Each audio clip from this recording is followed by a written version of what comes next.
Hey everyone, welcome back to the channel. In this video, we will discuss about the Terraform resource block. We will understand what is Terraform resource block and how it does help to provision your or and how it helps to automate your infrastructure with Terraform. Hi, my name is Rakesh Suryavanshi and you're watching Peer Learner.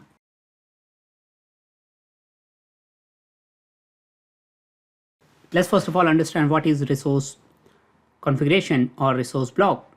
Resource keyword in Terraform configuration is very essential and the important element.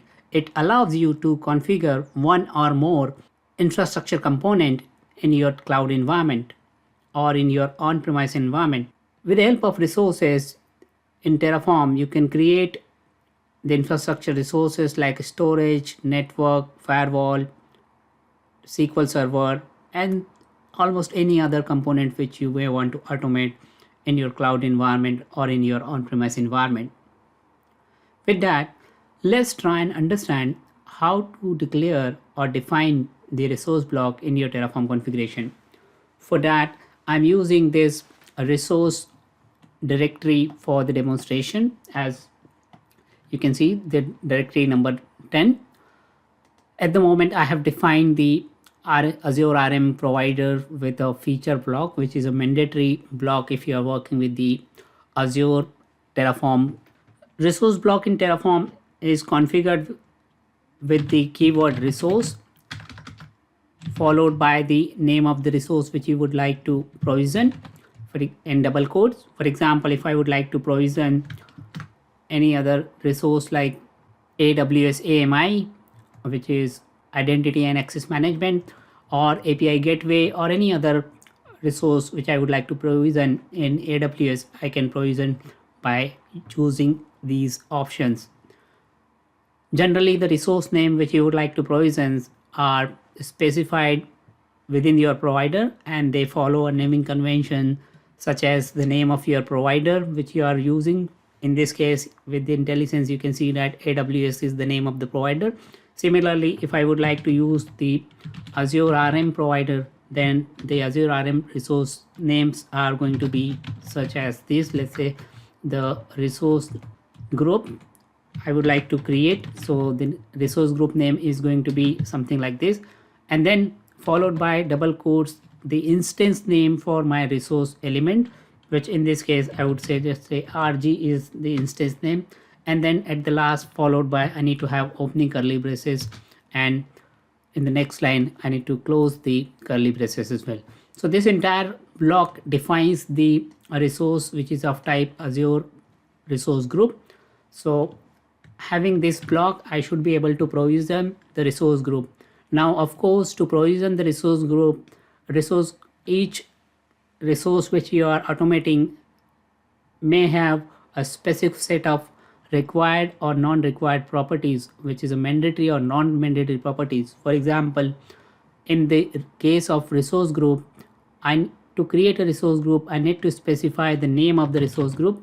What would be the name of the resource group I would like to create? For example, the name of the resource group, I have to declare a variable for that. So I'm going to use the variable name as in resource group.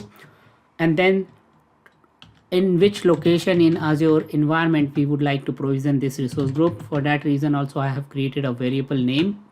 How do you declare a variable? We have already discussed in our previous videos. So you can refer to that video if you have any queries about the variables. Now, having this configuration, you should be able to provision the resource group fairly simple, right? No issues with that. These are some mandatory properties for this particular resource type. Like I said, each resource could have their own set of attribute or configuration which derives their behavior. So depending upon their configuration, you may want to set those configuration within the resource block. Some of the configuration are going to be mandatory, some of them are going to be optional. For example, if I would like to create a storage account in the same resource group, then I can define the storage account configurations like this: resource block, the name of the resource, which is Azure RM underscore storage account, and then the instance name, which is example by default. I can change it to anything. Let's any meaningful name. I will call it a storage log, st log, if it could be a log type of storage account, let's take an example. Then followed by the name of the storage account, which is a mandatory. Resource group locations are also mandatory. Then account year and replication types are also a mandatory attribute which I need to specify to provision this resource, which is of type storage account. Tags are optional, but this is just an example which is given here, which we can specify the tag which is of key value pair like this. Now with this configuration, I should be able to create a resource group and a storage account. If I run the Terraform initialization command and plan command, I'll show you how the plan will look like with these. So if you run the Terraform plan command, it will display the Terraform plan as in the resource group which we are willing to create and the storage account, and this is how it will look like. Now we have specified only the mandatory property to provision these two resources, but it can also possible that the same resource can have many other properties as well. Like you can see that the storage account can be provisioned with some other properties like the minimum TLS version, blob access type, the HTTPS traffic only, then custom domain, manage identity properties, blob properties, queue properties. There are a number of options available with the storage account configuration.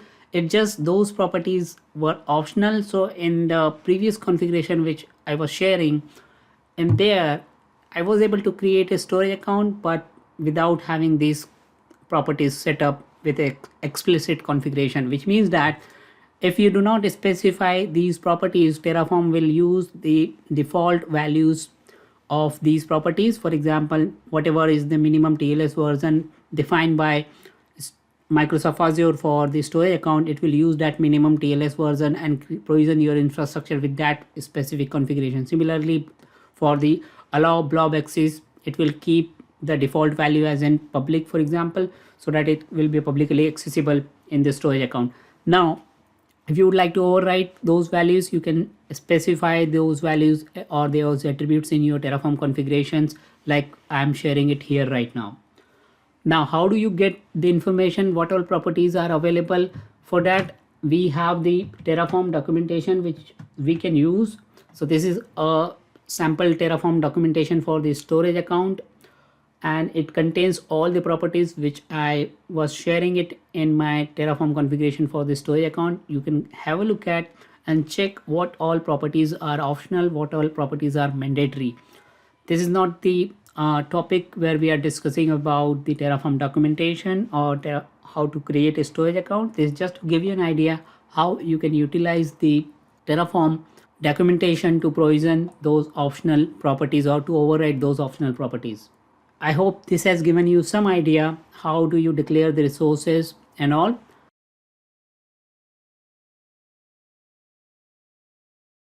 Now let's talk about the dependencies of the Terraform resources or the behavior of Terraform resources or the resource block. So when you define the resources like this and when you run the Terraform plan and apply command, so from the behavior point of view, the way Terraform works, if you are creating the infrastructure for the very first time, it means the Terraform will check that the state file is exist or not. In this case, as it is running for the first time, it will not found the state file. It will go ahead and create the infrastructure resources in your target cloud environment without having any issues. Now, in a case where you are making an update to the existing infrastructure, Terraform will evaluate your Terraform configuration based on the input which you have provided against the state file and the target infrastructure which you have, and based on that comparison it will generate the plan which you can review and it will accommodate those changes onto your target infrastructure. This is how the behavior point of view it works. Now Terraform also defines the dependency of the resources which you are willing to create. For example, in this case I'm trying to add a configuration to create a resource group as well as to store account. If you look at my variables, I'm using the same variable, resource group and location, and both the variables are used in my two different resources. For example, the resource group name, I'm using it here to create a resource group, as well as location I'm using to create a resource group, and same resource group and location variable I'm using to define the storage account as well. Now if I'm going to run the Terraform apply command or Terraform plan command, what will happen? By default, Terraform apply command or Terraform plan command will run in parallel. So what does it means? That it will try to create this Terraform resource and storage account, resource group and storage account in parallel, and one of the resource it will not be able to create, because what we are saying that storage account will require to be created inside the location, inside the same resource group, and at the same time the resource group is also in process of creation. So obviously while creating a storage account in parallel, resource group will not be available, so it should fail. Let me show you how it will be. As you can see that the deployment has failed. The reason for that is because both the resources Terraform was trying to create parallelly, and as the resource group was in process of creation as the storage account, so storage account was trying to create in the same resource group, that it has failed because of it doesn't found that particular resource group. Now obviously if I rerun that, because this resource group is already created, as you can see here, this time it will run fine. Now this talks about the dependencies. Now in such cases where we are using the Terraform resources without having the explicit dependencies, in some of the cases where the resources are not linked with each other, Terraform is not able to recognize which resource to create in which order.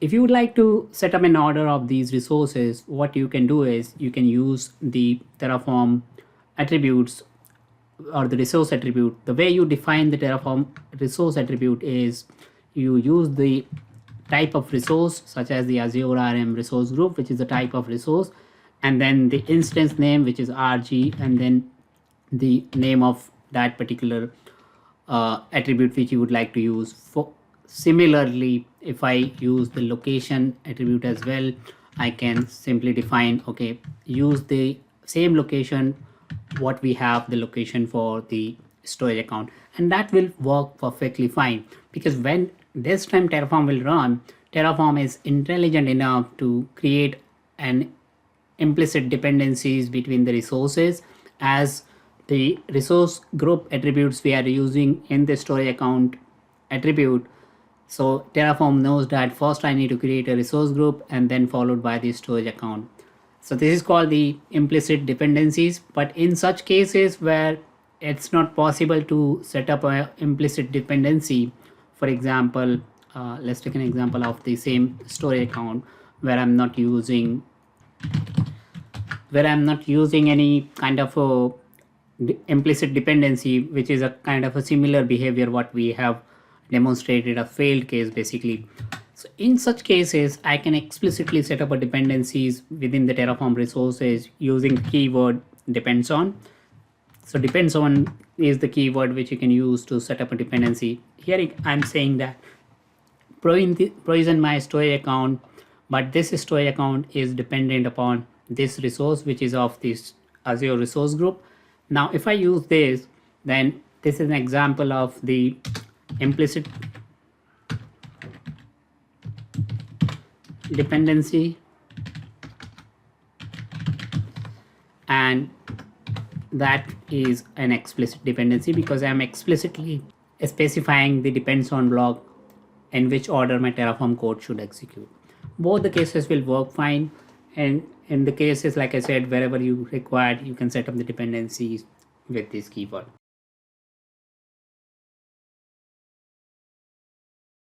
Now with this example, we have also seen that how do you access the different resource attributes.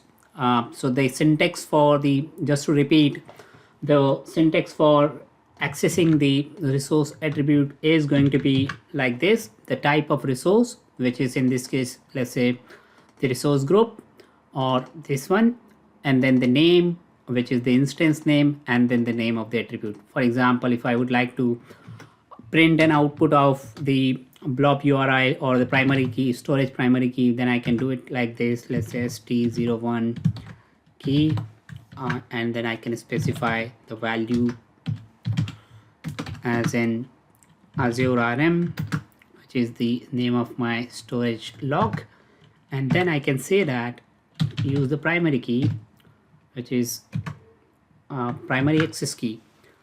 So same pattern, it is, let me just copy this here and I'll show you the same pattern. This is going to be my resource block, which is type of resource, and then instance name, which is strlog, which is mentioned here, and then attribute, which is one of the attribute of my storage account.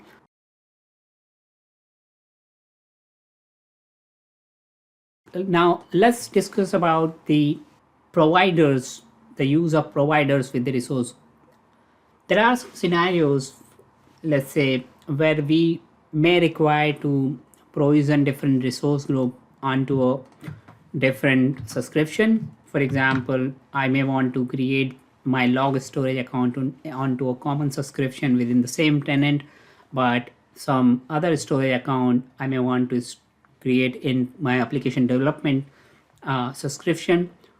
So in such cases, you can use the providers with the resource block. So how do you use the providers? So for example, this is my default provider, which is Azure RM provider. Now I can also specify a new provider with an alias. Let's say I would call it as in management. Okay.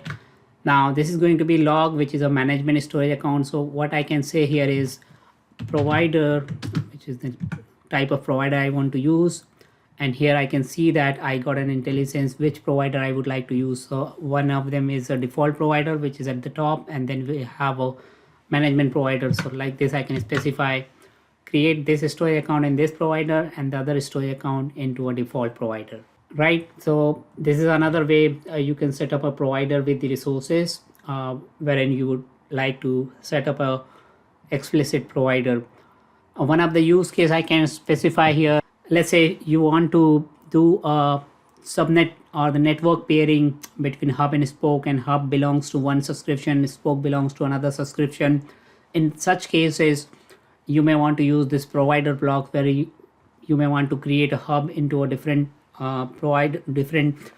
subscription using the provider hub, or this is, and the spoke network onto a different subscription using the provider, which could be a default or a spoke subscription or spoke provider. And then you can basically create those two networks and then join together with the help of your resource block.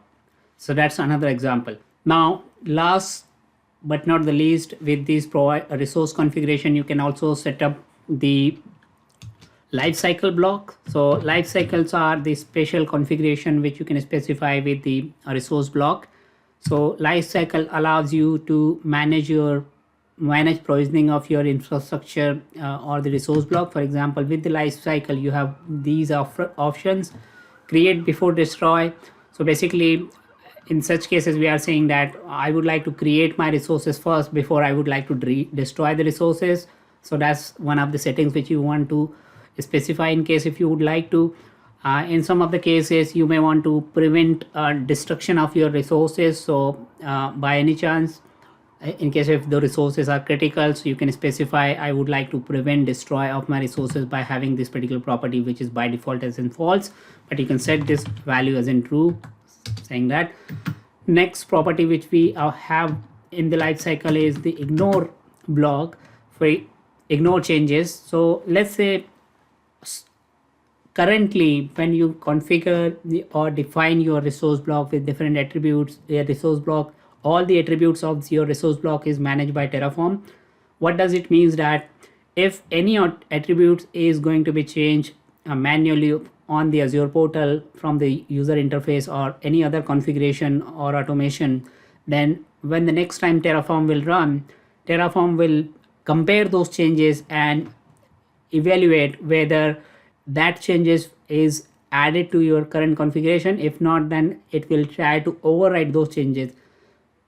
If that is the case, and if you don't want to manage any of the specific attribute, then you can specify those attributes saying that these are some of the attributes. Let's say I do not want to manage with the Terraform. So if, even though if those attributes are going to be modified from the outside of my Terraform configuration boundary, then I'm okay with that. For example, I can specify the ignore changes as in tags. So these are my tags properties. Similarly, I can specify the name of some other configuration, let's say minimum TLS version, which is another property. So let me see that if I have this kind of property available here, minimum TLS version, which is, let's say, TLS 1.2. okay. So I can also say that I don't want to manage this property as well. So these are the ignore changes properties. So what does it mean? That let's say my Terraform configuration deploying this storage account, but these tags and tags are managed by my Azure policies. So my organization has a policy to manage its own tags on the resources like a storage account. And as I'm deploying the tags, and it is also managed by the policy, so I don't want to have a changes differentiated every time when I run the Terraform. So that's the reason I'm saying that if Terraform configuration founds change in the tag or in the minimum TLS version, then I would like to ignore that. And that is what the lifecycle block can do for you. And that's the reason it is very, very important block to use in some of these kind of cases. That's it about this resource block configuration in Terraform, and I hope you have found the required information and the information which you have received is helpful enough to proceed and provision your own resources. If it is, please give it a thumbs up and do not forget to subscribe to the channel. Thanks for watching it. See you in the next video.